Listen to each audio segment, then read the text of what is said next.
Hi, everybody, and welcome to another episode of the United States of a Movie podcast. We're the movie podcast that makes every Monday a fun day as we get together and we talk movies, but we have a point here at the United States of a Movie. We are the podcast that's trying to find one movie to define each state in these United States. We've already done one full trip around the states. We're currently on our second, and today is a very special episode as we stop in Washington, D.C., a teeny tiny little place that has thousands of great movies made about it, and this week was no different. Before we get started, though, let's welcome back my compatriots, Ryan Sandler. As always, welcome back to the show, buddy. Yeah, it's great to be here. Excited to talk about these two movies. They were a fun watch. Both of them hit you like a shot to the head. Yeah. Both of them starring Lincoln. Yes. In fact, you're not wrong about that one. Before we get into that one, as always, sitting in the middle of his very own video store in the center of Los Angeles, California, filled with tear gas right now, Will Hirsch. Welcome back to the show. Great to be here. It's fantastic. Are you doing Rooster Cogburn as Lincoln? Yes, I was about to say. He's back. 7 years ago. This week was a really, really good week. I can't even remember what was our champion from last time? Dave. One of our favorite movies. Dave. Oh, yes. Absolute banger. Kevin Kline, Sigourney Weaver, fantastic comedy that featured a whole bunch of actual sort of real political people. It's where Ryan Coogler drew the inspiration for Sinners. Having 100%. two of the same. Yeah. Perfect. Yeah, Yep. Nailed it. But this week, you guys selected two really good movies. This was a really good week for movies. Ryan, why don't you tell us the movie that you brought to the table? I picked, was it 1994? Three? 93. Yeah, it was like same year as Jurassic Park. I picked In the Line of Fire, starring Clint Eastwood, Rene Russo, Dylan McDermott Mulroney, and some other folks. John Malkovich as well. Oh yeah, him too. Directed by Wolfgang Peterson, the 1993 sort of like political action movie. I remember seeing that. Yeah. And one thing I really love about this movie is every time I watch it, it takes me back to that first time. Because I went in blind as a kid watching it, and it had me on the edge of my seat, and it always does. And Ryan, you pointed it out, and I heard it a lot this time. It also has basically the music from The Untouchables throughout. Yeah. It was specifically in the rooftop chase sequence. Yeah. Right? Mm-hmm. It was crazy. I was like, that's just full on Untouchables. Mm-hmm. But then, Will, you brought another movie to the table that I thought was going to be a slog, and it wasn't. It was brilliant, and I've been talking about it all week. Tell us the movie you chose. Yes, it's the prequel to the Lincoln Lawyer, Lincoln. It's funny because I get that reaction a lot from people because I told you guys beforehand I watch this movie a couple times a year. Yeah. All I can think about while watching this movie is like, you watch this multiple times a year. Yeah, kind of especially you looking for within Easter the last eggs, few years. But it's one of those movies where I think it's kind of forgotten about in Spielberg's filmography recently. It's kind of like slipped into that Warhorse tier where everybody's like, oh yeah, he made that movie, huh? But it's couldn't believe this way better than that. I couldn't believe this movie came out like a decade ago. Yeah, I feel like there's something about this movie where I feel like it was always, this just came out last year. And I've thought of that for the last 10 years. Yeah, it came out in 2012. It is a 13-year-old movie. 13 years, yeah. I'm just like you, Ryan. I was still like, oh yeah, Lincoln, that came out like, 4 or 5 years ago or something like that? Adam Driver had just come off of Shane to do this movie. So I was going to say, I thought this was our first Adam Driver movie, but I forgot we did Logan Lucky. Yes. But I was like, it's crazy though that they got Minnie Driver to play Adam Driver in this. I don't mean like not the actress from Good Will Hunting. They actually shrunk Adam Driver down and put him into a robotic body like in Men in Black. Yeah. Well, that's where the budget went. The budget went to, I think, wigs. Yes. This is the wiggiest movie you will see in the last 20 years. It is maybe the most wall-to-wall stacked cast I've ever seen. And it almost ruined it for me because I kept like every scene I was like, okay, who's going to be, who's the star in this next little scene? Or it's so stacked. It was like, it's all I could focus on. It's Daniel Day-Lewis, Sally Field, David Strathairn, Joseph Gordon-Levitt, James Spader, Tommy Lee Jones, Jackie Earle Haley, Tim Blake Nelson, Jared Harris, Lee Pace, Jeremy Strong. I just kept going and going and going. And Adam Driver. And like, Yeah. people that would turn up in teeny, like, just little scenes. Like Dane DeHaan was in there for like, what, like 4 minutes. Just turned up and did one quick scene. Like I said, Adam Driver turns up. Just It's one like quick Nolan doing Oppenheimer's like, I'll fucking show you, Spielberg. Yeah. It's just the same thing. Like, get this amazingly huge star to deliver one line of dialogue and you never see them again. And the thing is, though, I mean, you can understand why. I mean, it's 2012 and the casting goes out. Spielberg's doing Lincoln. And then everyone's like, okay, I'm interested. Oh, and Daniel Day-Lewis is going to play Lincoln. Everyone's like, I'll do it. Yep. I'll pay to do it. Just put me in that movie for Not 5 you, minutes. DiCaprio. Yeah. He was probably busy with a Scorsese movie. But yeah, it is a really, really good movie that focuses January 1865. It's right at the end of the Civil War. And it tells a sort of an element of the story that like I don't know. I mean, I honestly about it, right? Well, yeah, and I also but like, I think a lot of Americans don't know this part of the story. They know, the Emancipation Proclamation. They know about that, and they know the 13th Amendment got passed. But did you know the how, and the shenanigans, and the movements, and the weird, like, sort of historically reversed experience that is that in 1865 and 2025. America now of a president using war powers to push certain things through and skirting around the sort of specifics of the Constitution at the time I was like, I wasn't expecting it to be as prescient. Like I had an inkling, but I wasn't mentally prepared for how relevant this movie would be given our current climate. It really was bonkers. It was bonkers. It's one of those, there's some scenes in particular where you're like, you need to take the most annoying people in your life and sit them down and to watch certain scenes so that Lincoln can explain, like, okay, here's what suspending or like doing the Emancipation Proclamation, here's actually how it worked. And Lincoln himself admits, he's like, I don't know if what I did was legal. That's why we have to get this amendment passed, because I might have broken the law. I could kind of do some lawyer shenanigans to be like, this is how it works. But he's like, I kind of don't think I did it right. I kind of felt like I had to do it, and we got to do this thing right now, and like it gets into that where it's so easy for people to these days, again, the most annoying dumb people in your lives are like, well, Lincoln suspended habeas corpus. It's like, if you watch this movie, it's explaining why he did that, and also he doesn't think he actually has the power to do it. It's a lot of like, yes, it's a lot of tap dancing, but it's like at the same time of he being one of the few people in the room that actually wants to do this. On be it Republicans or Democrats, be it sort of like northern states or southern states, most of them don't want this. They're like, but I mean, it's like that incredible sort of like scene where it's the White House, but back in the day, so people can come up and they're just waiting to come in and see the president. And it's sort of like this couple come in and like, so David Strathairn, who's his chief of staff, I think, or I can't remember, Secretary of State maybe. But he's like, oh, do you guys agree with this 13th Amendment? And they're like, yes, absolutely, because it'll end the war.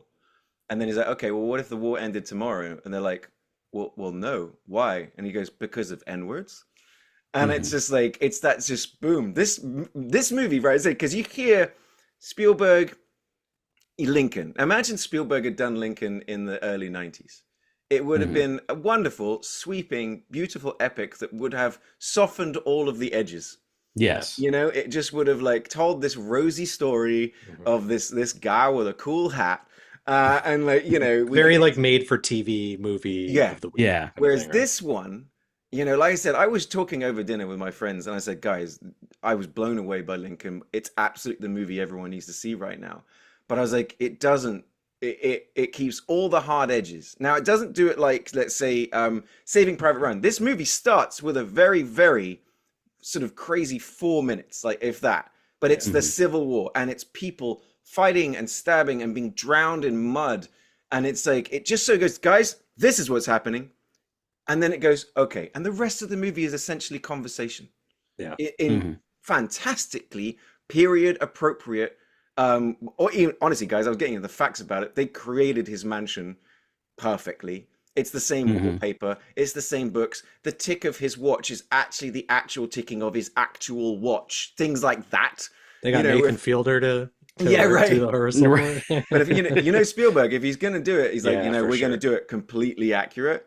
That it just it was eye-opening and all held together. Well, not even held together, but just being guided by Daniel Day-Lewis as Lincoln was just so charming, and the way he just sits down and like, I'm gonna tell a story that's gonna, and like I remember the one bit in the movie, I can't take another one of your stories. Yeah, I know. That's right. It was like, yeah, the Secretary of War, that guy. I do know a bit about that dude in real life. I know some things about a lot of Lincoln's cabinet members in real life. That guy was kind of a famous curmudgeon, and definitely quoted as saying, "I hate it when he goes off on his stories. He's such a serious dude. Like, you look in history, he is no nonsense. He is not a fun dude. He is all business." So it's funny that Lincoln picks him, and you kind of, if you read Goodwin's biography on Lincoln, you get the sense that Lincoln is kind of doing it intentionally because he knows it annoys him. He's like, it's kind of fun to prod this guy. They had great affection for each other, but yeah, he's quoted as like, I can't stand it when he goes off on his tangents, and I'm trying to conduct a meeting. They're so good. Like those moments of it's.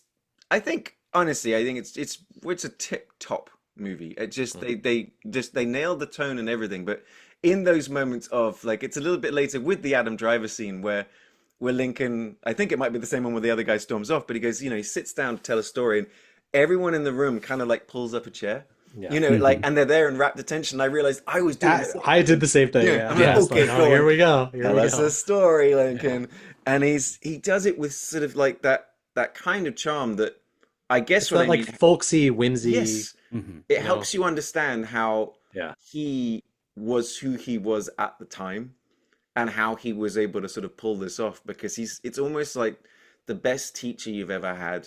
Like the most relatable, smart person you've ever been around, and a guy that's got a way of being able to explain something in a way that everyone can understand while being smart about it, instead of, today it's just could dumb it down to 4 words and scream it over and over again and never get into the nuance. Well, I mean, I watched this movie in like 60-second increments on TikTok, so the way it was intended. Yeah, I don't know what you're talking about.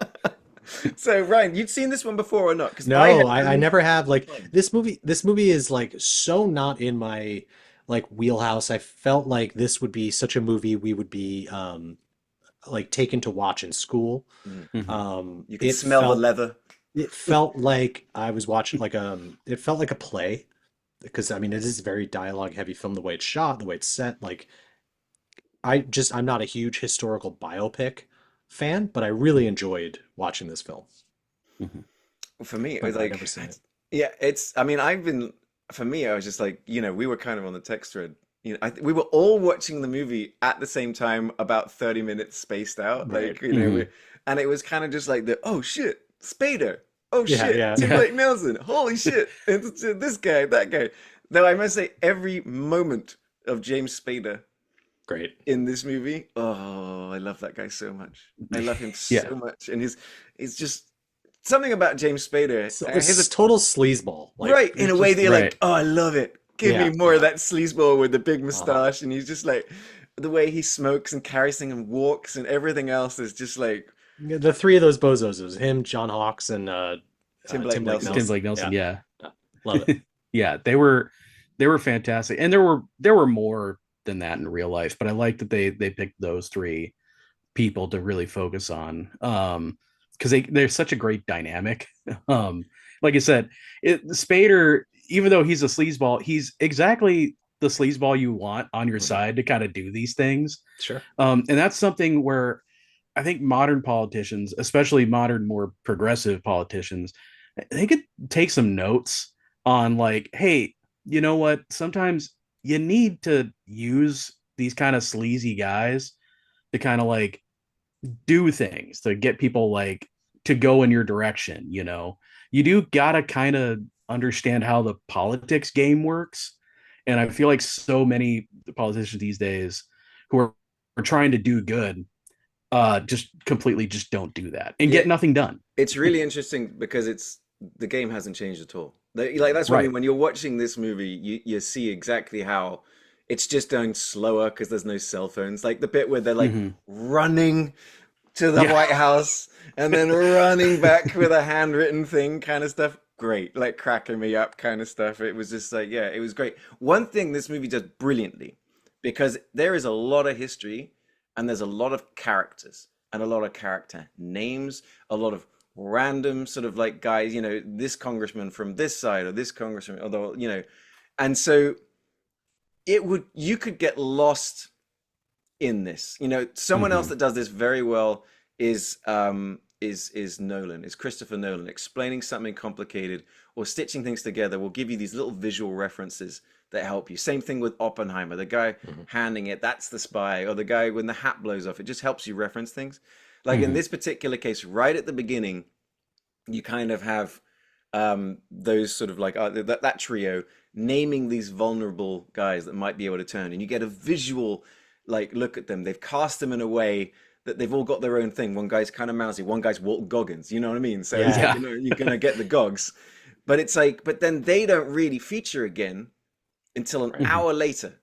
But because he's done the work visually and he's done the work sort of like helping plant it in our brain that when we get later in, oh, we know these guys, we know they're vulnerable, and we know who they are. It's like it's a little bit of it's a magic trick of It editing and filmmaking. and it Hmm. helps too that this film is just like wall to wall amazing iconic faces Hmm. Yeah. that you can easily associate to these characters. Like you Yeah. said, Walton Goggins doing the one voice he does. Yeah. I love it. I love Yeah. Perfectly. I mean, in that scene too, where they're getting all the Congress people's names and stuff, that's a little bit of that's pure filmmaking right there, because those guys knew who those Congress people were in real life. There's no way they didn't. But you need that scene where they're saying that's this guy, writing him down, and the camera focuses on him. Like, it. You, okay, you need you like you a needed that. yeah, you need like a Soderbergh style heist montage Yes. to Yeah. orchestrate all that. Well, they gave us one, which is then like all those funny bits of them trying, and it's kind of fun, like saying like Have you a play read dramatic. this? They Yeah. sit down and they've always got the paper ready, Yeah, and then you get yeah. that funny scene where like some guy tries to shoot James Spader, Yeah. Yeah, and with then a he's black like- powder gun. yeah, and then he has to runs away, reload. and then he runs back while the guy's reloading, and I'm just like, it's finding like moments like that, Yeah. like comedy beats, and oh, and then let's also talk about the guy that, like, the one thing I remembered about this movie, like, aside from how it ends, um, was uh, was Tommy Lee Jones crushing it. Yeah. Oh, every time Oh Tommy my Lee God. Jones, like, what does he call it? Some guy calls us sort of something nincompoop or something. Like, it's just, I wish people still spoke like that. Yeah. They had something, they believe in something, but boy, they actually had the ability to be sort of loquacious and to be enigmatic instead of like, like I said, nowadays it's just people saying "fuck you" on Twitter, and Right. it's like, I was gonna say, well, imagine like all of these characters, but with through a modern lens with like a Twitter feed, like just Yeah. seeing all of their. Thaddeus Stevens would have been canceled instantly. Like, yeah, my and God. I love him for it because Yeah. he is the absolute just banger, wall to wall bangers, Mhm. and like those debates, those moments of just like decorum but no decorum, Yeah. it's like we're breaking rules with great decorum, and I'm Yeah. insulting this guy epically, but I'm doing it with such beautiful flowery poetic language that everyone's like, ooh, ooh, ooh, ooh, shouldn't do that, but that was very good. Yeah. Like And the Oxford sort of debate, Right, right. yes. Yeah. And one thing I really appreciate that this movie shows is like you've got Thaddeus Stevens, Tommy Lee Jones's character, who really is like he's been fighting for this goal for this 13th Amendment, and he's been so uncompromising. And I love that scene with him and Lincoln, where Lincoln's like, "Hey, I need you to compromise a little bit, or this goal is not going to get achieved. You're going to have to kind of humble yourself a little bit. Yeah, Like, pull that we've got a punch. goal, And I love that scene where he's confronted. Where someone's like, hey, are you saying all people are created equal? And he's got to kind of pause and do that mental math of like, I know what I believe, but I got to win this, Yeah. and does that Well, he does how can everyone be, the equal legal. when you're clearly a worm? Yes. Oh, And it's brilliant, that one. it's like he's got to find that way around it, and I love that. That's the kind of thing that it is totally missing today from politics. Yeah. Yeah, you're right. It's a bit where like yes, he knows what he wants to say, and Mhm. everyone in the room knows, and they just need him to say it on the Mhm. record. And yes, it's that moment he's like, oh man, I have to pull this punch so that I can get this across the line. And that turn, he goes, no, no, how could we be considering you as saying that Yeah. you and I are the same when you are so obviously not. And I was like, Yeah. oh, oh. And the best part about his character, okay, ladies and gentlemen, I'm gonna do it's a mild spoiler. Well, I'll see For if I can do. history. I'll see. Yeah. Yes, but I'll see if I can do it without the spoiler. Is that they don't fully inform us about his character until about 2 hours in, where we have a moment where he goes home, and Mhm. then it fills out his character and gives us you just see him for the full thing of who he is and the why Mhm. is Vault. brilliant. Yeah. Yeah, yeah. But I thought that was brilliant as well. Yeah. So instead of that being our introduction to the character, is Right. he's a curmudgeonly, he's a angry, he's a what, and we see him slowly more and more and more and more and more, and we learn and we're like, wow, we respect this guy, and then at the end they give us, oh, here's why, and Right. you're like, Mhm. oh shit, like cool, like that That was this movie is so fucking good, Will. Like I yeah. see why you like it so much. Well, Yeah. that's the part of the movie that chokes me up every time is when he goes home, and I'm just like, oh man, that's the part that gets me. Obviously, when they spoiler for history, when they pass the amendment, that also chokes me up because it's just like, man, we used to be able to do things. Yeah. There, Yeah, people used to be able to figure out like how to fit this like square peg in this round hole, and today it's like, well, we can't agree on it. Nobody can compromise on anything. Not even compromise, but nobody can figure out how to work together Right. yeah. It's I will and oppose the thing proudly because you not want working it. together. Yes, Yeah, you want it, but as soon as we've got control, we're going to do it. But yeah, because you want it, I can't give you a win. It's Right. now yeah, it's just become point I scoring. don't want us all to succeed. I want you to fail. Yes, exactly. Yeah, at the cost of the country and everything Correct. else, so I can Mhm. get ahead. And it's just this is kind of what I was saying a little bit earlier that I almost feel like the whole country, every channel, it's like the scene from Community. 1984. It's such an important book. I think everyone should be forced to read it, which is one of my Right, yeah. favorite fucking jokes of all of Community. But Yeah. in this particular case, like every channel should be made, and everyone in the country should have to sit and watch Lincoln, Mhm. right now, because I think it's going to remind people a lot of what this country is supposed to be, Yeah. and Mhm. it does it in such a fantastic way. Yeah, even when you get to that scene where they're all voting on it, you know how it's going to turn out, but still you're on the edge of your seat, like Mhm. watching these votes come in one by one. It's a fascinating thing because that's just it. Like you know how it's going to end, but you're still so engaged with the outcome, like Yeah, seeing I Yeah. how it mean, gets there. a line for me that again I think scratches that man, I miss American democracy itch was like the speaker going, Yeah. I want to get a vote. Well, you Yeah. don't get a vote. I can if I want, and this is history, so I want Mhm. my name on it. It's Yeah. like I like that. What That's if he voted the other way? yeah. You're I like, was like, whoa. where's this again? Like I was like, where's this going? And write a racial slur while you're doing Yeah. it. Yeah, it's just like, all right. Recorded for all time. Okay, Huh? dude, All right. seriously. Yeah. Just Yeah. just get Lee Pace back in here. I want to see him more. Yeah, I was gonna say, let's talk like Lee Pace he's such a massive guy. He's like Yeah. 6 foot something or other. He's got just such a massive, imposing sort of like, and he's great.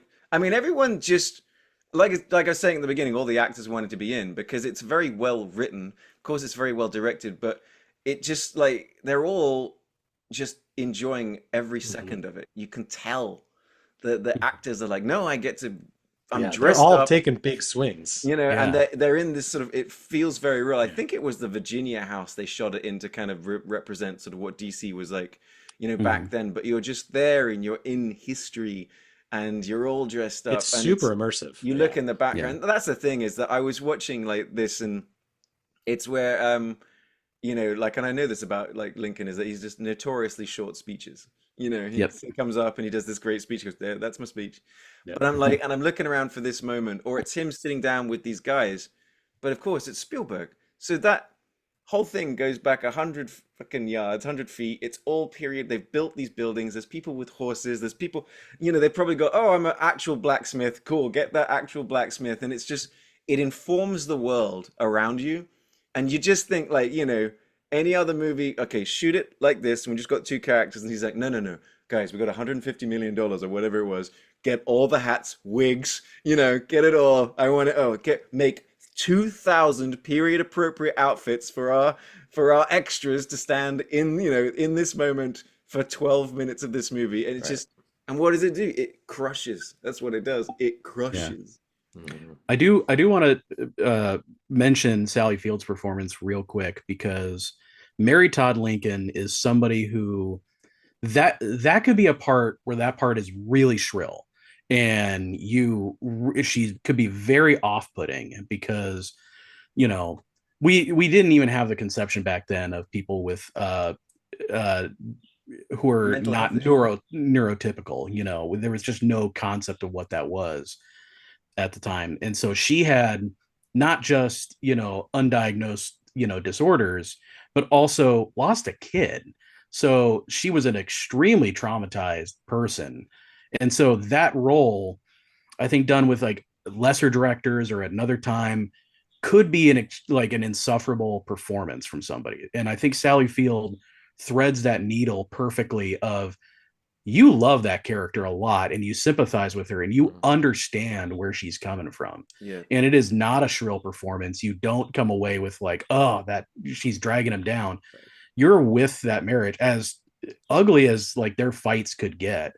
And that's something that is historically on the record, is they fought like bad, and everybody in the White House like knew it, So she had charm and class, like that bit where she's sort of like holding up Thaddeus and and the greeting line, fantastic. But yeah, the really powerful scene is where she's on her knees and she's just acting the absolute pants off this scene. And it's about her all-consuming grief for the loss of their child, and how she doesn't want them to let Joseph Gordon-Levitt join up because he's gonna die. And then Abraham Lincoln sort of saying, look, like you think I don't have grief, the all-consuming grief, but like, I can't let it. It was such an amazing scene. And let's talk about Sally Field, because she really fought for this, because she is 20 years older than Abraham Lincoln's wife was. So in this movie, she's 20 years too old for the role, and she's 10 years older than Daniel Day-Lewis. Spielberg was like, I just don't see it, Sally. I'm sorry. And she was like, she begged and begged and begged. And so she said, let me screen test with Daniel Day-Lewis. Daniel Day-Lewis took time out, flew from Ireland just to screen test with her, which is how she ended up getting the role that she also then goes on to win an Oscar for. Because it's like, she's just like, no, I see it. And the thing is, because you've heard other stories about this, like Sean Young turning up dressed as Catwoman, like surprising people, does not go well, But in this particular case, Sally Field goes, no, no, no, no, no, no, no, no, no, no, no, trust me, I've got this. And she showed up as Catwoman too, so that was what was weirder. But she crushed that. I mean, the other one was like, I didn't know this, but the original casting selection for Abraham Lincoln, do you know that one? Willem Dafoe. Adam Driver. Liam Neeson. Yeah, I can see it. it. Set of skills. He doesn't get shot in the head. He takes the guy out, breaks his arm, and then he goes out and he takes out all the other guys. Alternate history, Lincoln. Okay, there we go. But like, he's got Neeson, the height for it, but I could see it. I guess. Yeah, and they had worked together before, so it makes sense. But that being said, as much as I love Liam Neeson, if you got the choice between the two, you go Daniel Day. It wasn't even really a choice though, because that's an interesting part, is that Neeson dropped out. So he goes for, like, Spielberg's like he wanted Daniel Day-Lewis. Daniel Day-Lewis is like, no, I'm good. Like, no, I'm good. I don't think I can take on a role of that sort of. I've already smelted all my Oscars. And it's like, and it was apparently it was DiCaprio that convinced Daniel Day-Lewis to do it, and he was like, all right, fine, but I tell you what, if I win an Oscar for this, I'm taking 5 years off from acting, which he did. He stayed away for 5 years until he did Phantom Thread. But he said, Danny Day-Lewis says, I never ever felt a depth of love for another human being than I've never met than he did for Abraham Lincoln. Because he just inherits that role. I mean, he talks different, moves different. I mean, it was crazy because like, so I'm watching it and Tilds came in. So my German exchange student who has left now, so I've lost my little movie buddy. But Oh. she comes in and she's like, "Wow, is this a movie about a guy that looks like Abraham Lincoln?" And I was like, "It's like In a way, yeah. yes." Well, But now also, wait. no, that's Daniel Day-Lewis. The guy is just a fucking chameleon It's because actually the original title. because I mean, I'm staring at him, just like going, "What have It's crazy. what have He they envelops that done?" role. Now I wonder, like, are there audio recordings of Lincoln ever speaking? No. So no one. Okay, No, so there's none of that. There are detailed accounts of people describing like being caught off guard that his voice isn't actually like deep and booming, that it is kind of that higher register. Kind of You like know, the dog. like the dog, like Achilles is doing his best impression right now. Not nailing it. You got to try harder. But yeah, so we have people that like have described his voice, but everything is just a guess. right. So But it works. Like there's just something about his cadence, his line delivery, how he just really immerses himself in like every role, but this one specifically, like you forget it's Daniel Day-Lewis. Like Oh, so many it's times. like, oh, I'm just looking yeah. at Lincoln. Like But that's what I love about Daniel Day-Lewis because it was the same thing I with was Bill holding up a Butcher. $5 bill the whole time. Like that's the guy. this is Yeah. the guy for the penny. Yeah. But yeah, no, like I've always said, like for me, I think Bill the Butcher from Gangs of New York, Daniel Right. Day-Lewis is just I've never like he just disappears into that role as well, and I'm just mesmerized. I kept waiting for Lincoln to like clink his glass eye Yeah, with a yeah. knife. Yeah. Oh, dude. Anyway, that's one of the coolest fucking things I've ever seen. Yeah, I just like another one of my favorite bits. Like is another one of those stories where he tells the story about when he's in England. Oh, he's telling the story about another guy who's in England, Oh, Ethan Allen. He's telling the Yeah. Ethan Allen story. and it's Yeah. The about furniture how guy. Yeah. they how they had a picture of George Washington in the water closet, and like the way he tells that story, the way he delivers the punchline, and the way he chuckles. He kind of reminded me in a way of my father-in-law. My father-in-law is someone who can always like he'll sit and tell a story in that kind of way and kind of chuckle along with his own story. And I was just like, it was such a great moment. I mean, I really, you know, I remember I'm putting it on. It was late at night. I had to catch up because I was behind. It's been a kind of crazy week for the fam. And I'm like, oh shit, 2.5 hours. And it's like 10 o'clock. It just flew by. Yeah. Just flew by. I mean, I'm kind of with Will now that I think this has gone on my list of like, oh no, that movie rules Yeah. and No, makes it's an me excellent feel film. good. You know, Yeah. that I can see why you reuse it. Yeah. But yeah, it's great. Good choice. I do long for like a Armando Iannucci Veep style show set in that version of the White House. I thought that would be amazing. Oh, well, but you probably could do it, and you probably wouldn't have to get too far away from the reality Right. of history. This movie kind of does that. It's just not a comedy. Yeah. Well, not all the time, but No, right. the war itself pretty funny. Outside of that, Yeah. And then I Um, mean, like even the way they he has this. It's wonderfully cinematic, actually. His way, I wish that I could stay, would that I could, but I can't, I must go, kind of Mhm. thing. And he walks down that corridor. And I thought that's where the movie was going to end. I thought so too, but then like the way they end up doing it, Mhm. it's like they don't show that moment, they just show other people in another theater and just the president's been shot. Yeah. They pan up to his son, right, in the balcony. yeah. Mm. I was actually like that scene in the movie when you saw you were in the theater. I did have a moment where I'm like, oh, they're not going to show it, are they? But then when you're watching the play, there's like pirates and stuff, and it's like, oh, wait, this isn't because Yeah. the play they were watching, Our American Cousin, I think it's called. It just total. I don't know anything about it, but no swashbuckling at all. So Mhm. I did have the moment where like, oh, we're not watching that. Like, geez, what a dark way to end. I thought the that too. movie. Like, because again, I pictured myself seeing this as a kid, like in school, where like we would take field trips to see specific movies that were related, like for social studies or English class, whatever. And this would be the movie that like all the kids in class would be excited, knowing that Lincoln was how that play ends. All the kids would be just excited for that one thing. Right. And even me, like rewatching it, I was like, I know that's going to be a part of this, but as an adult now, and like I'm glad they kind of chose to do it that way. Yeah.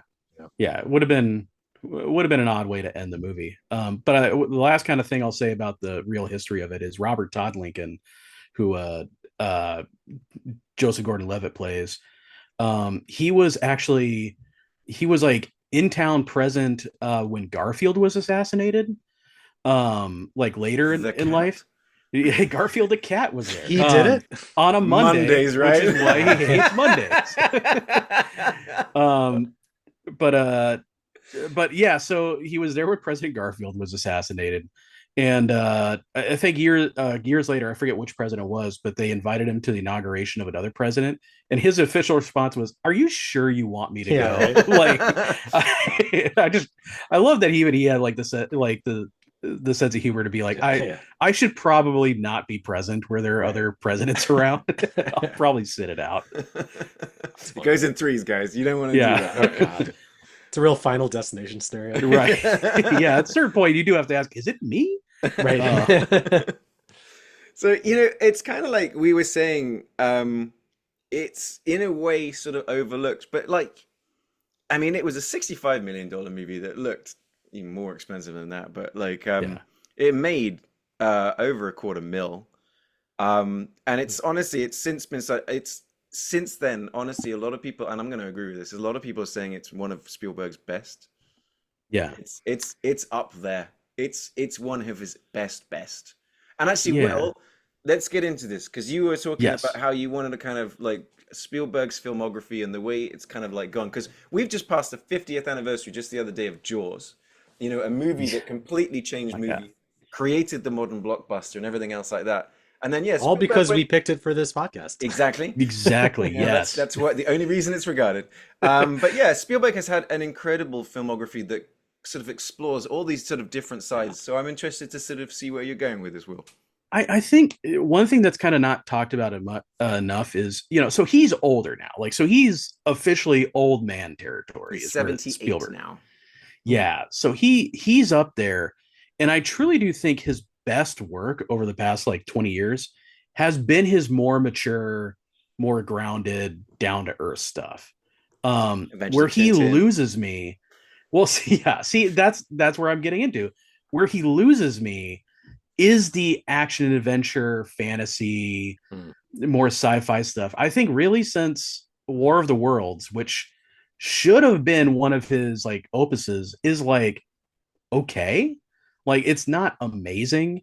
There are things I like in it. I love the way the aliens look, and I love the sound design of that movie. I like the way Tom Cruise throws the peanut butter sandwich at the window. Exactly. See, in little moments. But like overall, it's a lesser film compared to even something like Independence Day.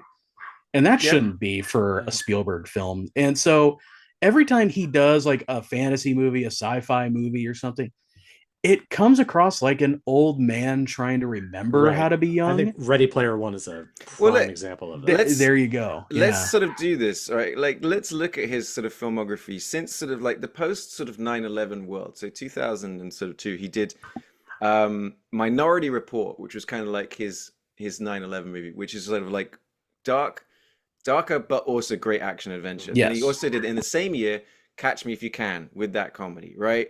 2004, fantastic. The Terminal. But 2005, he did War of the Worlds on one side and Munich on the other, which is dark, right? Insane, yeah. But the gulf between how good those movies are, like Munich is like rules, and War of the Worlds is like, all right. Yeah. I think, and then what's his follow-up to Munich? Indiana Jones, Kingdom of the Crystal Skull. Which I love, but... And then Tintin, but then the same year as Tintin, Warhorse. Now, I've never seen Warhorse, but it's like, it's that World War One. But then it's like, but then we get Lincoln. We get Bridge of Spies, one of my favorites. I love Bridge of Spies. Yep. Then it goes to the BFG. Then he goes back to the Post. Then from the Post to Ready Player One. Ready Player One to West Side Story. And then the Fablemans, which I quite enjoyed the Fablemans as well. Yeah, good. So, but it's kind of like, I see what you're saying, Will, is he's kind of playing tennis. He goes, one for me, one for you. But I can't tell which one of the ones is for him. And they're all blank checks. Is the thing. Right, yeah. No one's even about an eyelash. Yeah, so he's doing, famously, he's doing another like alien movie, which is the details are kind of not known right now. Closer encounters. Yeah, the closest encounters. But so I'm not as excited for that. I would rather he would do something that's more grounded, more like down to earth, because Munich he's too. exactly. So I know what you mean though. Yeah, like kind of like how Kurosawa, funny enough, like if you look at Kurosawa's filmography, he focused less and less on like the samurai epics as he went on, and like I've his only last seen Runaway Train though. well, that's all you really need to Thank see. God for that too, as well. God damn it, that movie, such a great God, movie. I was just looking for another way again. to bring that up, so thanks for teeing it up for I me. forget that that's a Kurosawa related movie. Everybody God, does, man. so great. Everyone just forgets it's just a movie. It's just bonkers, that thing. But that's kind of like how Kurosawa like became very in his older years very focused on tight, smaller human dramas. I feel like Spielberg is at his best when he's doing Fablemans, and it's like I think that's where he's at these days, and that's okay. I don't think he's the type of director anymore to do like the big giant special effects blockbusters. Yeah, I mean, I know, you know what, I agree with you, because it's like I'm loving when he's doing stuff like Bridge of Spies, which is like just sort of historical and conversation and moments and character, and it has these sort of like moments of people going over the Berlin Wall and stuff like that. Same way with The Post. You know, I really enjoyed The Post. I do have to go back and rewatch that, because like I remember sort of like seeing that one on a plane as well, loving it. But like it's him again. It's what he's so good at is directing actors and directing a scene, like a conversation, and how to do it. And he has all the best cinematographers, and they know how to light it, and it looks fantastic. Because I mean, I was reading, like, say Sally Field it's the first time she's worked with him, shocked to find out he doesn't rehearse with the actors. No, they get in and they find it in there, and he finds how to shoot it in there. And it's I like that, Will. I'm with you. I mean, like, so don't get me wrong. I mean, there's nothing like a Jurassic Park, you know, or a Last Crusade, or an E.T., or Close Encounters. You know what I mean? Like, the guy has certified bangers, just tip-top bangers. Like, you know, I think his ultimate of both at the same time is Saving Private Ryan, of just like as far as movies being made and being important and changing the way, again, you can make movies like this, like, you know, that level of detail kind of thing. Yeah, I don't think any other directors really defined blockbusters as much as he has with his catalog, you know. And we talk about him being old. He is 78, but there is somebody else on this podcast who is 95, still making movies, and made a movie in 1993 about being too old for this shit. Let's talk about In the Line of Fire with Clint Eastwood. Now, Finally. this... Yeah, he actually went to school with Lincoln. Like, that's how old. You'd fucking believe it. This one, In the Line of Fire, this is directed by Wolfgang Petersen. So it's another one of those movies that's a very American movie directed by a European.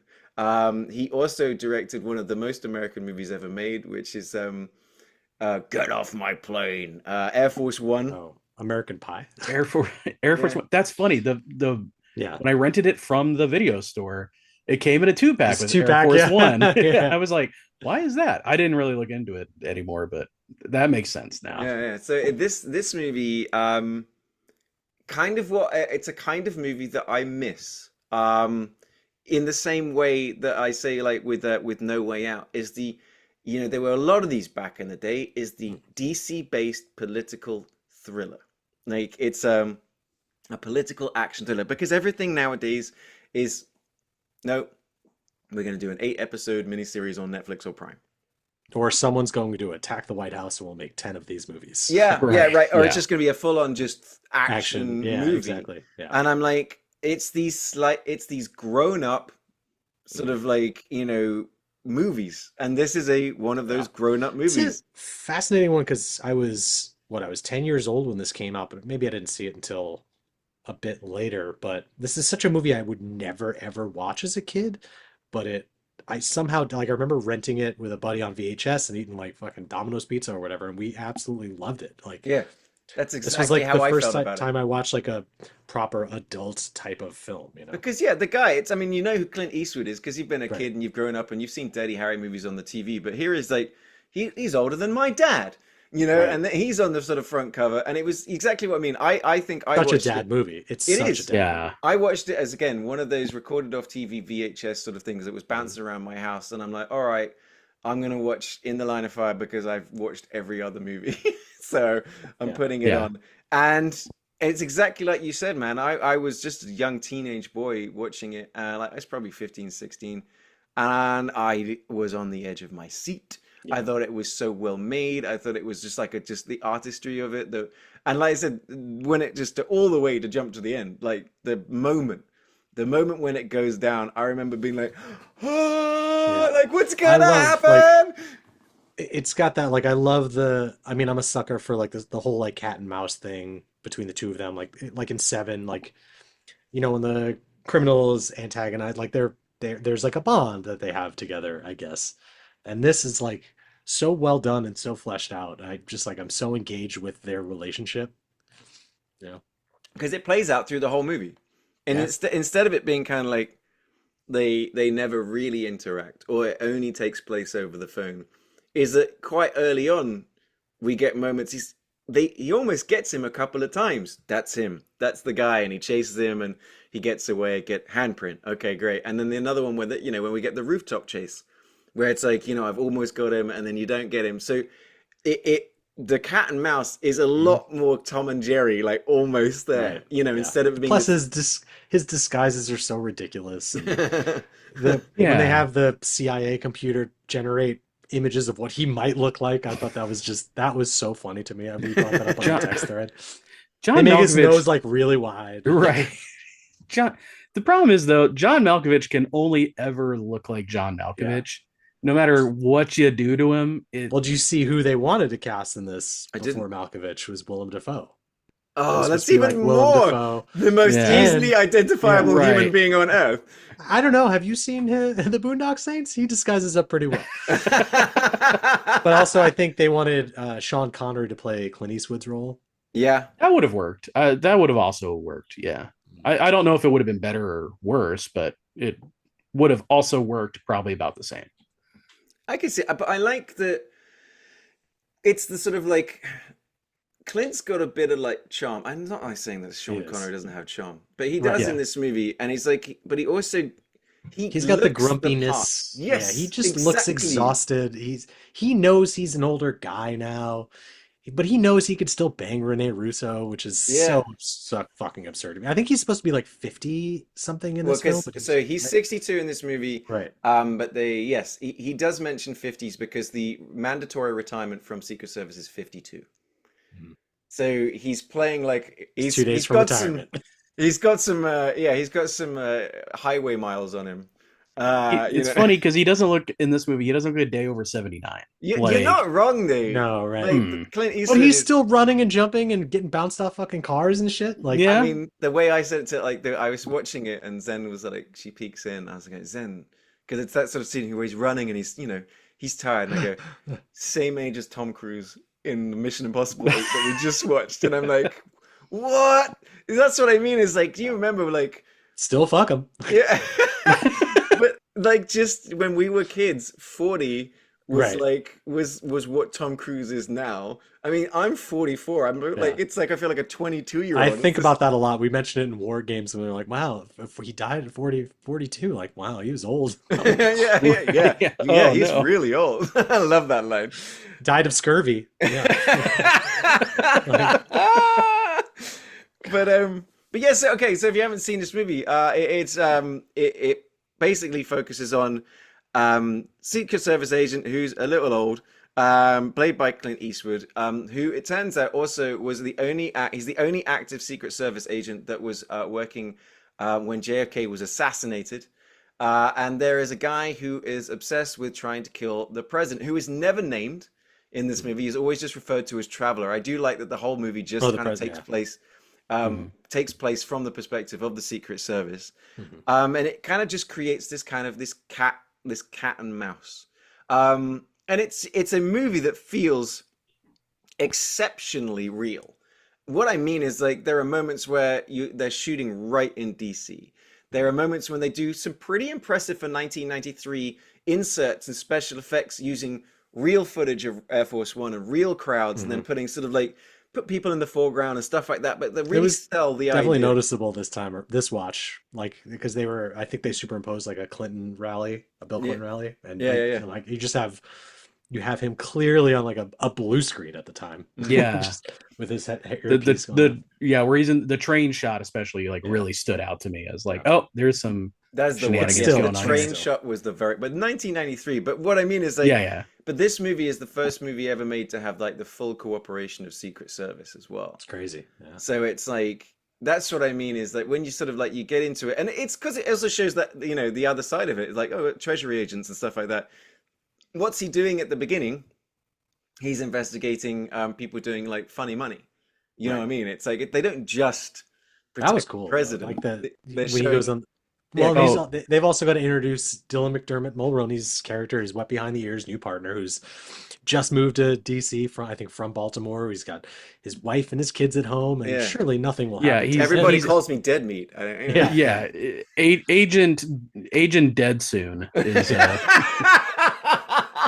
just little on the nose, but okay. But I like the criminal they interact with at the beginning of the opening of the film on the boat is the guy who plays Jigsaw. This is Jigsaw's origin. He was a counterfeiter originally. And then crazy enough, the guy looks exactly the same. Yeah.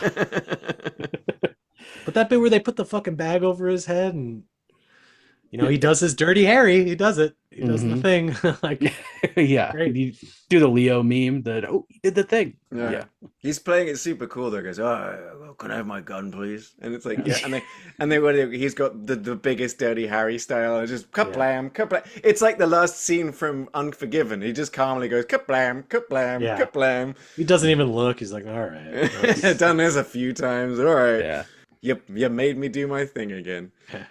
But the whole Clint Eastwood of it all, because this is one of those rare movies, where Clint does to like act and direct, right? But he personally selected Wolfgang Peterson. But like, say, if we'd had Sean Connery, granted, we would have had all of that, all the dude sex appeal and the action and the everything else. I would have believed it.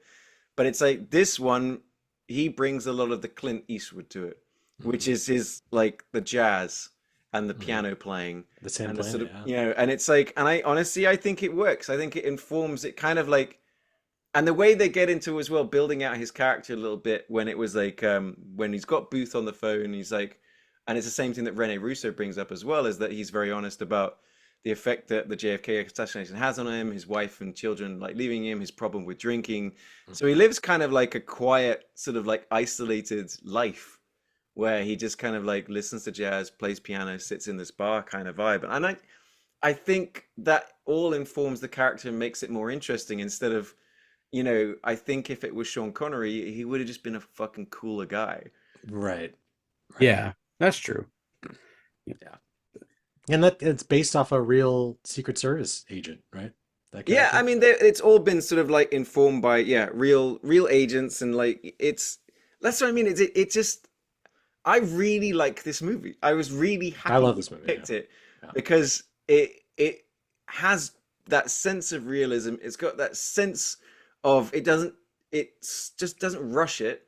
No. But it's always, it's not like there's not a ton of action. It is more of a thriller, I would say. Like, I just want more of the interaction between him and John Malkovich's character. Like, I love that. Like, the banter of the two of them on the telephone together is fantastic. So maybe it's because this is the first time I've seen this movie, and I think I've seen clips of it, like, because this is like the TNT-est movie you could ever imagine. Like this was on USA TNT like 24 hours at some point. But this is the first time I've ever sat down to actually watch it, and I don't know. There was something like the Malkovich Eastwood scenes where there were times where I was just kind of checking my watch, but like, all right, are we done? Like, I didn't find it that compelling. I didn't find Malkovich's character to be that interesting. And in fact, I was watching it. I'm like, this would be more interesting if we knew less about him and if we didn't see him at all. Like, we didn't see his scenes, like Kevin Spacey in Seven. Closer to that, I'm like, that would have made it scarier because I would have liked a couple more fake outs, a couple more like where he's like, that's the guy. I would like it if the audience was like, are you sure that could be just a crazy guy? Like, I would have liked a little bit more of that. As it stands, Malkovich's character, when his motivations are ultimately revealed, I'm just like, it doesn't seem like it's that strong. It felt like the movie settled on, okay, we need a character to commit an assassination. That's what we're building our movie around. And then later they were like, but what would his motivation be? Like, I don't know. What if he's Jason Bourne and he's mad about it? Yeah. I forgot. There we I've go. seen That's this- it. And it's I've like, seen this so many all right. times. I forget the reveal that, like, yes, he gets the handprint. They run it through the database. It gets flagged as classified, and then he Right. says, "He's like, sorry, got nothing." I'm like, I feel like you probably, in that instance, if this person was attempting assassination, you'd No, no, no. want.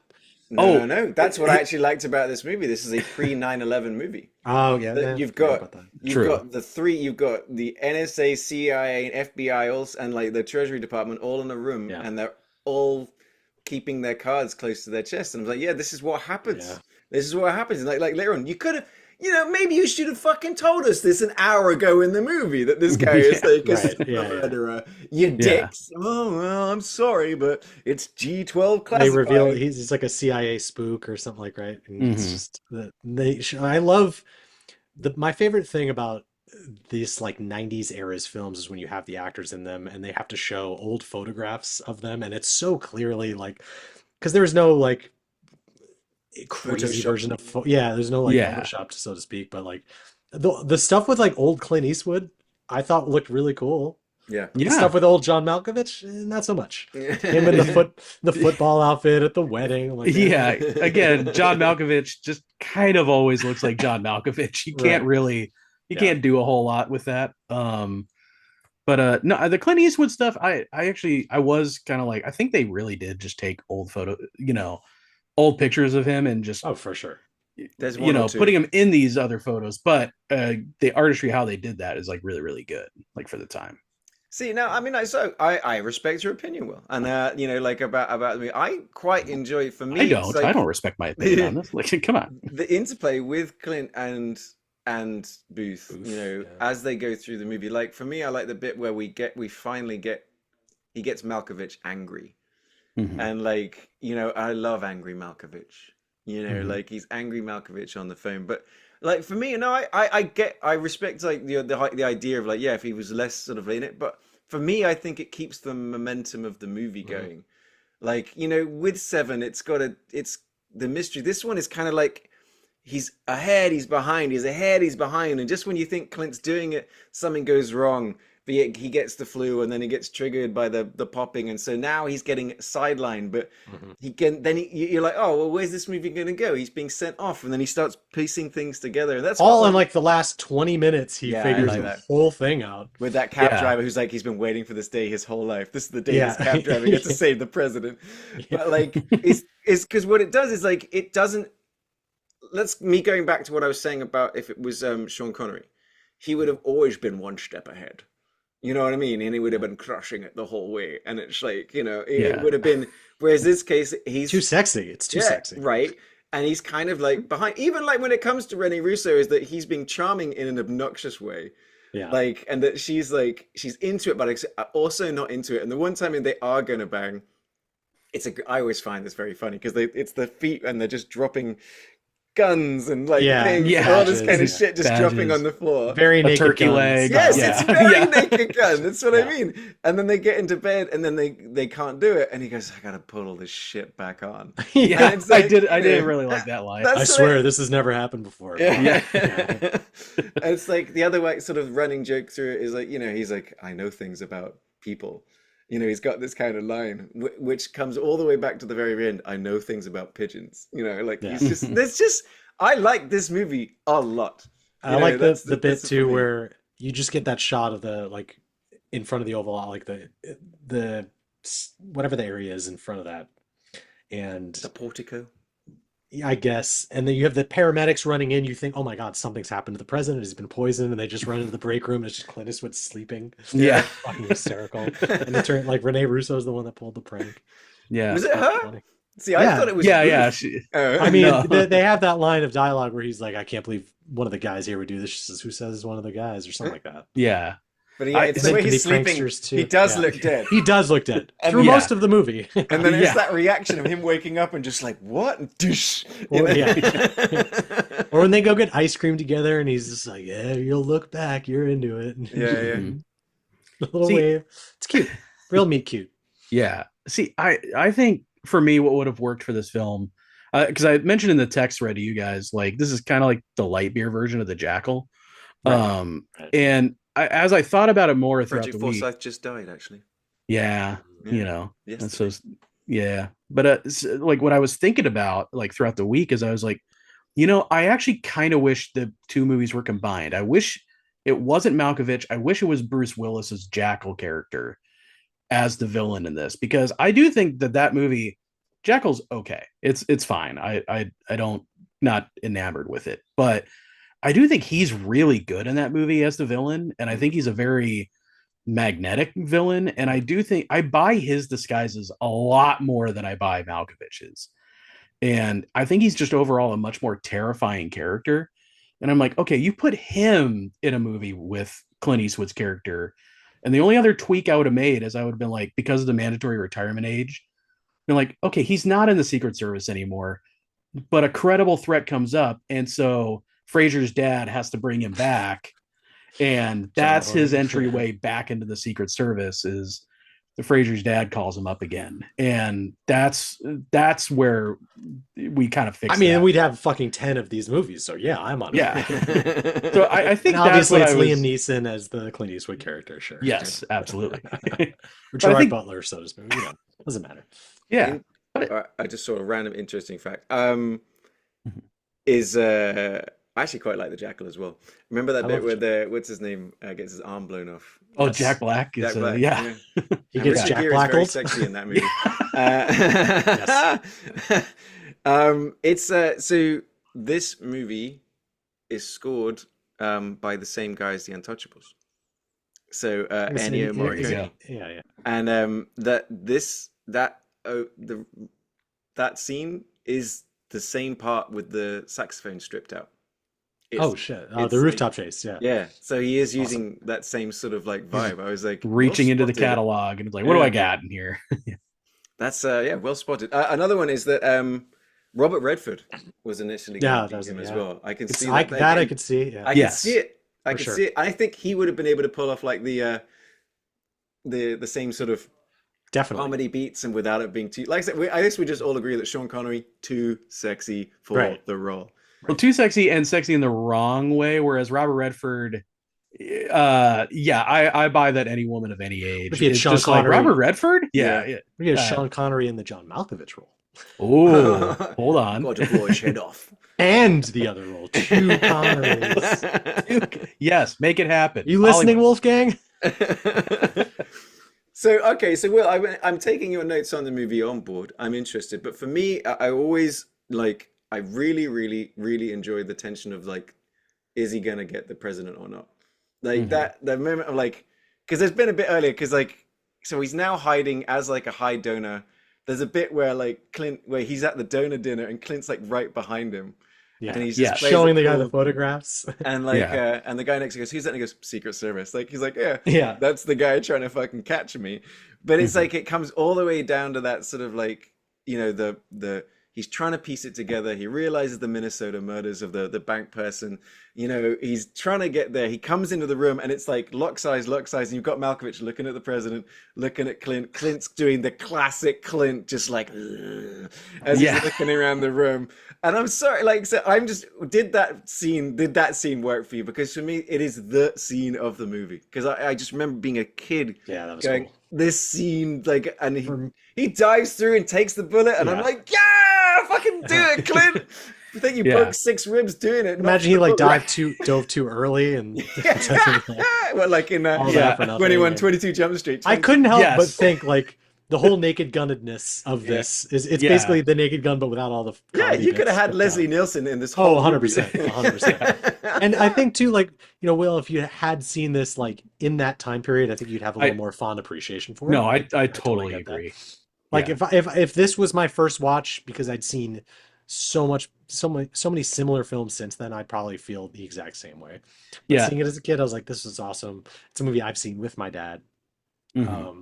I love the whole modeling aspect of him just being obsessed with like modeling magazines and going to modeling shows Mhm. just to get all the pieces to kit bash this fucking pistol that he's building. That scene to me as a kid when he's shooting the ducks, Yes. and that That. was fucking cool. Like he's Yeah. Or like, when he shoots the duck hunters. right, Yeah. he's just like, Yeah. why'd you shoot that duck, asshole? And just Yeah. like blam Clap. blam, and he just sits there and he's like, Mhm. I no, I actually really liked that aspect of it, that he's making like a homemade a 3D gun. printed pistol, basically. Yeah, Yeah. could you Ghost imagine? ghost guns. Um, Yeah, exactly. It's yeah. crazy, but it's exactly like the 3D He printed hides gun. No. it can only fire 2 bullets. He hides them in a lucky rabbit's foot. When he's assembling the gun under the table, he drops one of the bullets and he's like, fuck. Mhm. I do love that That moment was where he's like, great. "Oh god damn it!" Yeah. Not again. Yeah. Yeah. Don't you hate it when you drop your bullets, audience? Yeah. No, I really like that aspect of Yeah. it. Yeah.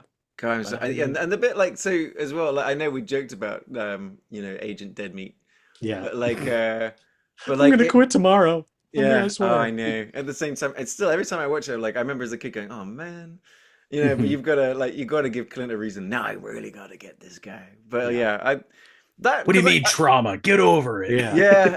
yeah. You know what? That's the one thing is like Clint, considering he's a guy that does suffer from trauma from the JFK assassination, maybe a bit more sensitive about the fact that the guy with the young child did just have a plastic bag over his head, and you saved him at the last fucking second, and maybe Yeah. like Yeah. it's just He's such a prick to him this whole movie, but Mhm. that car ride scene, he's like, why? Because he doesn't drive, because he's incredibly old. Obviously, that's the reason. well, he says I like buses, and he goes, "Oh, I'm so glad you use them." And he goes, "Yeah, well, I I like love spending public time with you." transportation. Yeah. Yeah. But then That's what's the very first crash cut after we blow Agent Deadmeat away? It's Clint Mhm. sitting sad on a bus. Yeah. Mhm. That's the very next fucking scene. I was like, that's all right, kind of Yep. funny, Yeah. like in like kind of messed up way. And as much as, and the other thing worth pointing out is the ending of this film is also the same hotel as the horse chase in True Lies. It's Yep. amazing. You know. I recognize that instantly. Like as I Yeah. was watching it, I'm like, oh, True Lies Hotel. I Okay. also weirdly thought it was the same elevator from Last Action Hero. It's like that exterior thing, but I don't Oh know yeah. what it was. Like, So you're saying it should um, have been better if Clint had rode into the hotel on a horse on Arnold Yes. Schwarzenegger. Yeah. across. Actually, I was just reading that Schwarzenegger did visit the set actually in '92. So yeah, Clint, just get on my back. you Let's run go. in and you're on my back like in a big movie. We're doing Like another that. president movie. Yeah. This would be Faster, cool if you had the Arnold, faster. predator. You got The it. pred- Let's go. It'd be cool if you had the predator hunting the president. Two predators. Do it. Be great. Do it. It's command. My terrible Arnold impersonation. I thought you were doing Sylvester Stallone. Um, so yeah, okay, cool. Like I like Ryan and I guess got a bit more of the sort of like nostalgia for this movie. Like I said, I miss these '90s, things. It's like Absolute Power with Clint Eastwood and Gene Hackman. is It's a another one. very 90s thrillery political film. Like, and I noticed that more on this rewatch too. I'm like, you get so much more than yes, this is set in DC, but you get them going to Phoenix, you get them going to Los Angeles, like you have them all kind of all over the country. Yeah, because he's on the campaign trail, and Right. and we've not mentioned that guy that he's in every movie. The guy that's playing the chief of staff, who is an actual member. Oh, Gary Oh. Cole. Gary Cole? Is it No, his no, name? no. He from Hunt for Red October. He ran for president. He was on Law and Order. God, what is his name? Yes, that guy, the guy who was an Uh, actual sort of. I'll find He worked in the Al Nixon Franken? administration. Yeah, no. Fred Dalton Thompson. Fred Thompson. Yeah, real life idiot. But great actor. Great in movies. Oh, Yeah, just fantastic movie. perfect. If he's ever playing any sort of government guy in a movie, he crushes it, and he did it in Yeah. this one.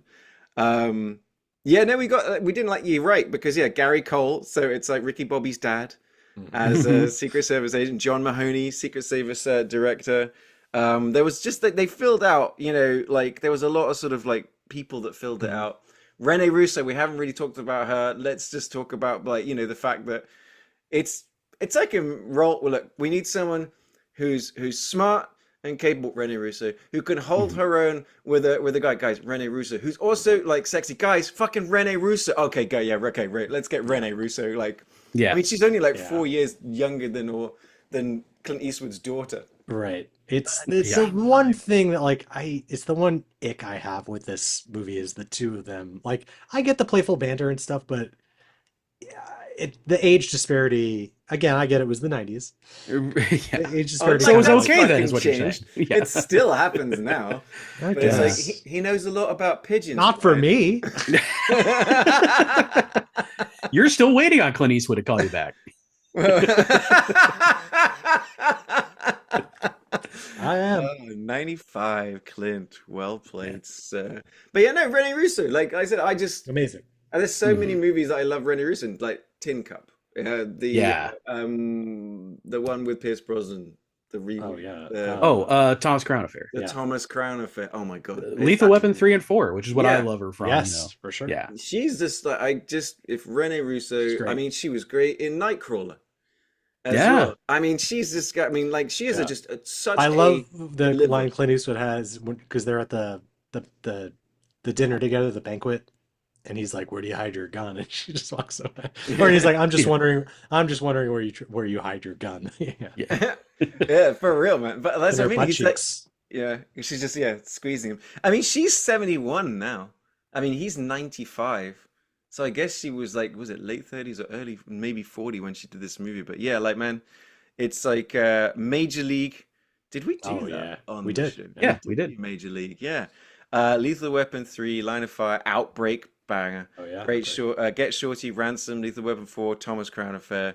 Like, and honestly, I like her as Thor's mum as well. She's great. Rene Russo, Yeah. we love you. You crushed it in this movie.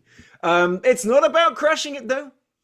It's about DC, baby. And let's be honest, this is 3 very DC movie. Dave, very much in the political aspect. In the Line of Fire, very much in the sort of like out there of DC, you know, bouncing around the city, the rooftops, the important buildings and stuff like that. And then Lincoln, a little bit of it takes place in Washington, DC. I know I say this all the time, but if only there was a way to combine all 3 of these movies. Where you get Lincoln's double, but someone's trying to assassinate him. Whoa, now. Whoa. Ryan, that's maybe your magnum opus because I would watch the fuck out of that movie. A Tale of Two Lincoln. I was going to say the title is Lincoln's with a dollar sign at the end. Yes. And it ends with Arnold smoking a cigar. Emancipate this, and he just blows the guy away, right? Like, Yeah, Booth. Yeah, John Wilkes Booth comes into the theater. Arnold grabs him by the back. Not today. And, I'm serious though, guys. Make that movie a guy impersonating Lincoln, an actor impersonating Lincoln. Ooh, John Wilkes Booth's brother is impersonating who was an actor in real life. Oh, you've just pitched. Wow. Maybe the ultimate historical comedy action movie of the century, Ryan. We did it. What movies are we talking about this week? I'm not as interested anymore. You had me at dollar signs. But yeah, no, guys, I don't even know where to begin. And I know we had this same problem last time with DC because the movies were you know, and we had White House Down. Okay, we're No Way Out. I mean, again, every time I say the words No Way Out, I want to watch that movie. It's like, in this particular case, guys, I'm tossing the balls up in the air. Somebody's like, you know, Will, how do you feel about it? We've got Lincoln, okay? This is a very, very DC-based origin of the country in a way movie. Do you think Lincoln's got it over, like, the silliness of Dave and the sort of the realism, action thrillery of In the Line of Fire? It's easy to dismiss Dave because it's a lighter film. But it kind of gets into a little bit of how you wish things worked. But it's not, other than it's kind of a silly premise, also not like the silliest, like in terms of execution. And I think it's a lot of things about Washington right. I would say for me, of the 3, In the Line of Fire is probably, when you compare them, the least watching in DC. It is more thriller-y, and it does involve the president, Secret Service, but Oh, I, hang I on. So, small counterpoint, because mhm. I know what you're saying, and I agree with you that, but you're like talking about DC, the the functioning of DC, like the president, where I'm like, Yeah, yeah, but In the Line of Fire is more of the DC. Like, as The someone who's never district been to itself. Yeah. DC, Yeah. hmm like I get a little bit more of the idea of the geography, what it looks Yeah. like, what it feels like, what the town looks like, where people live, and that kind of vibe, as That's true. opposed to like say the White House and the not White House, if you know what I Right. mean. That's a good point. yeah, Yeah. yeah. I mean, so I've been to DC a couple of times, and the thing about it is, even when you're just visiting, everything eventually comes back to the White House. There's no point And without it, right? yeah, and you know, it's but by the way, if you are ever in DC, skip the White House altogether. Just go to the Smithsonian. That is Yes. the best. While it's still here. While it's still there, and while there's still like an Air and Space Museum, which might be my favorite museum ever. Yeah. Hell yeah. Um, and so yeah, I do agree, but also you get like we were saying, you get Phoenix, you get LA, which I texted you guys Yeah. where John Malkovich is staying. That's a mile down the street from me. I drive by that all the time. It's a different mural now, but I drive by. I just walked past yesterday during the protest. There's a building they show. I forget what it is in the building, but it's an El Pollo Loco now. And I walked by it yesterday. So you get a lot of other bits of the country too, and I think Dave Lincoln would be a great name, by the way, just for a person. Fuck. Yeah. But I think that they get more into the function of why Yeah. that town is there and why it works. You get the political side of it for sure. Yeah, You know. which is what the whole District of Columbia is there for. Oh, okay. Yeah. Well, so Ryan, how do you feel about that? How do you feel about lopping off In the Line of Fire Yeah, I mean, from the once conversation? they started deviating and going around the country, and it stopped becoming like specifically DC. Hell, I think the entire finale of the film is in LA, right? Right. Like it's not. Mhm.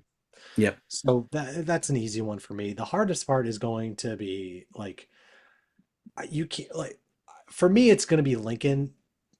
Like makes the most sense, but from a purely movie watching standpoint, I just like how Dave makes me feel like watching it, which I know isn't Oh, what this but podcast was counterpoint, really about. I agree with you again, but But I Lincoln can, makes so I me was just feel saying, good too. I can now see Mhm. why Will watches this twice a year, whereas I watch Dave every day. Mhm.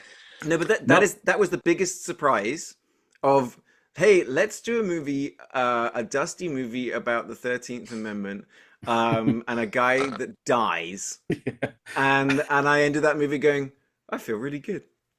And then Like, and then Jordan Peele's character comes in and says, "What if there's vampires?" Yeah. Yes. Vampires everywhere. so Yeah. so yeah, that's what I say is that I that Dave Yeah, makes me feel some kind of way, and it absolutely does. It's Mhm. brilliant. But Lincoln was the dark yeah, horse of for also sure. making me That's in my gut feel watch. really It's good. got to be Lincoln, I think. Yeah. I think you're right. I think at the end of the day, I'm like, there's Lincoln. You kind of get the whole reason why Washington D.C. is the way it is, and you get the sense that things really haven't changed that much. Like even down to like where his chief of staff is, like, why are you sending this delegation to try to negotiate for peace? We're trying to get this amendment passed, and Lincoln's like, it's gonna get out no matter what happens. Like Mm. it's Washington, you can't keep a secret here, and it's like Right. back before Yeah. technology, they couldn't keep a secret in Right. Washington. Back when one Wow. felony could ruin your career. Can you imagine? Yeah, no, that's Yeah. it's a fair point. I mean, that's yeah, we did talk about it earlier. That was a really crazy part about it was how nothing's changed and Mhm. everything's changed at the same Right. time. Right. That I mean, I'm not disagreeing with you guys. I think Lincoln, it's like the origin story of DC in a way. Right. Mhm. It's DC Origins? yeah. But you can't disagree with it. You can't also disagree with it just being a quality movie, Yeah. filled to the brim with just everything dialed up to 11, being it the acting, the cinematography, the costumes, the music, the everything else. That no, I can't argue either. That I think tough it is to say that because Dave is maybe one of my favorite movies. Such a good movie. We should stress, if you haven't watched Yes. Dave, Yeah. go watch Dave. I remember when we picked that last time, Will, that was your first time seeing Dave? Yeah. Oh yeah, Dave is. It's so good. Immediately like bought the 100 the 4K. Yeah. No kidding. Yeah. All right, now we're gonna do it. We're gonna pull the trigger on this one that says that the official movie to represent the. I did not mean to do that, guys. Too soon for Lincoln. Yeah, dude, I'm so sorry. You gotta wait at least 200 years before A regular pundit. Oh no, the Secret Service is coming for me as we speak because the movie that it hit the target. We can't stop it. But the movie to define the District of Columbia here at the United States of Movie, at least until we come back around for another go, because we know we will, is Lincoln, made in 2012, starring Daniel Day-Lewis, Sally Field, and every single other actor that has any sort of worth. It's an absolute banger. Trust us when we say, I don't care who you are, old or young. I don't care if you're on the right, the left, or the center. That's the movie you should be watching right now to remind you of many, many things, because they crush it in that movie. It was brilliant. Great choices this week, guys. But the reason I'm saying I'm so confident of our return to DC is because this place, tiny as it is, has had one or two movies made about it. What are some of the other movies we might want to bring? One of them I think we've referenced already is The Post. Yeah. Another Spielberg, and along the exact same lines as that, All the President's Men. Two very, very similar movies about a very similar time.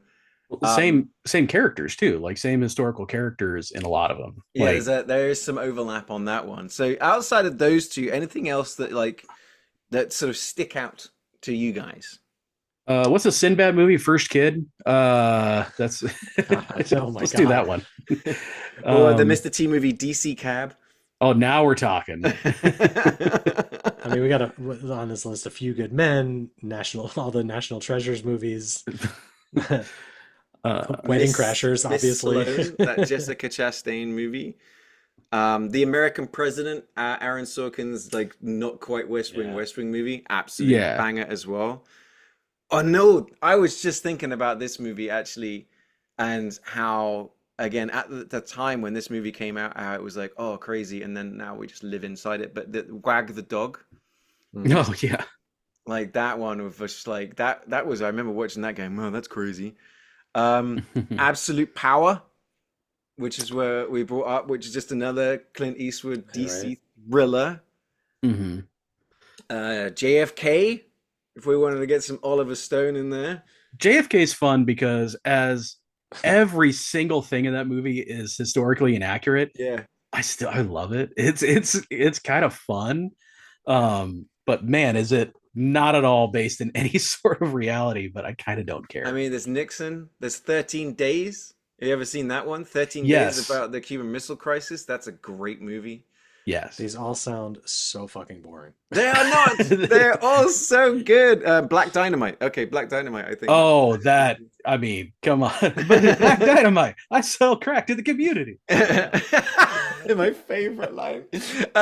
Legally Blonde 2. Red, white, and blonde. So, now you're just making movies up. Dude. Historically accurate as well. Captain America, the Winter Soldier. All right.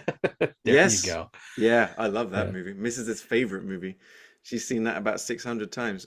Charlie Wilson's War. The Day the Earth Stood Still. Burn After Reading. Yeah, this is what I mean. We got options. Yeah, we have The Exorcist. Is that set? Yes, that's right. Yeah. Enemy of the State. No, we did that last time. We did that. Yeah. We did do that. But we've only done The Exorcist 3. Yeah, I know. It's true. We need Three to go Fast, back and Three do Exorcists. Actually, you mentioned him, Iannucci, in The Loop. Oh, yes. Is that a show though? No, that's the movie version. The show. Yeah, the show is in the thick of it. Yes, and the movie is in the loop. in the loop. Yeah. Got it. So yeah, there's only about And obviously True Lies. We already mentioned it. True Lies. right, Yes. yeah, and Independence Day. Yeah. So yeah, we only have about 150 really good movies to choose from when we come back around. But we did also choose what some people regard the best movie of the 21st century. Lincoln is like highly regarded. So we'll see what they can do. Although I'm also quite excited because we're jumping from one major, very famous place to another because we are heading to the state of New York next time around. So guys, now I know now usually we've had these picked before the movie, before we do the podcast, but both of you had sort of like a short list. I'm so torn. I'm gonna let you choose because I'm gonna make my choice based on All right, what I'm you choose. going with my gut just because I want us all to watch it again, preferably together. I'm gonna pick the David Wayne movie, They Came Together.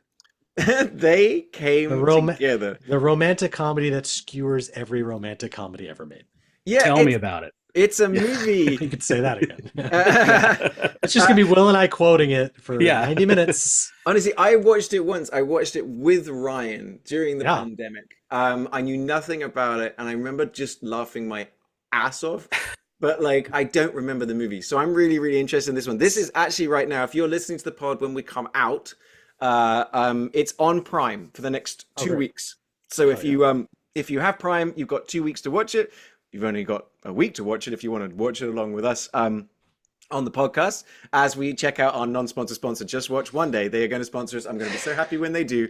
All right, so Will, he's gone with They Came Together. Which of the two movies that are on your fascinating shortlist are we going with? So I wanted to continue the bit of picking nothing but Ninja Turtle movies, but so we brought up a movie in our discussion before the podcast, and I have to pick it. I have to pick New York Ninja. Yes, I gotta go with it. We'll join us next season where I'll continue the Turtles bit. But yeah, you guys have to experience New York Ninja. Okay, so a movie that makes the action scenes in Samurai Cop look like The Matrix. I'm fascinated by this movie. If, like many of you that are listening, you haven't seen this movie, it came out in 2021. It wasn't made then.